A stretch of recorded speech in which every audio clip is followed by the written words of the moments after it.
4 ట్యాంకర్లు అంతకుముందు వాడారని మళ్ళీ చంద్రబాబు గారు వచ్చి జనం ముందుకు చెప్పారు.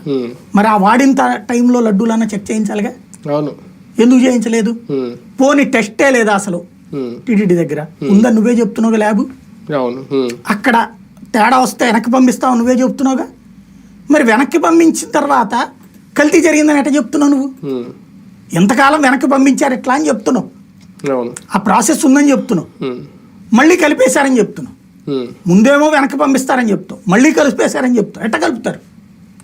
సంబంధిత అధికారిని జైల్లో పెట్టద్దు. కల్తీదని తెలిసి తేడా వచ్చిందని తెలిసి కలిపాడంటే అధికారి జైలుకి వెళ్ళాలి కదా. ఎట్లా చేస్తాడు అతను?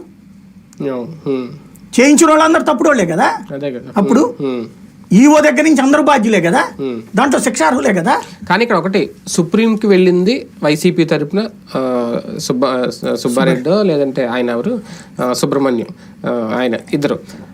అందుకని కోపం వస్తుందా వీళ్ళకి? మొన్న పురంధేశ్వరి గారు మాట్లాడినా లేదంటే నిన్న పవన్ కళ్యాణ్ గారు మాట్లాడినా మొత్తం చట్టాలు ఎవరికి ఉన్నాయంటే అన్య మతాన్ని కాపాడే వాళ్ళకి, ధర్మాన్ని పరిరక్షించిన వాళ్ళకి, సనాతన ధర్మాన్ని మంట కలిపేసే వాళ్ళకి మాత్రమే చట్టాలు ఉన్నాయని చెప్పి నేను ఆయన మాట్లాడదాం.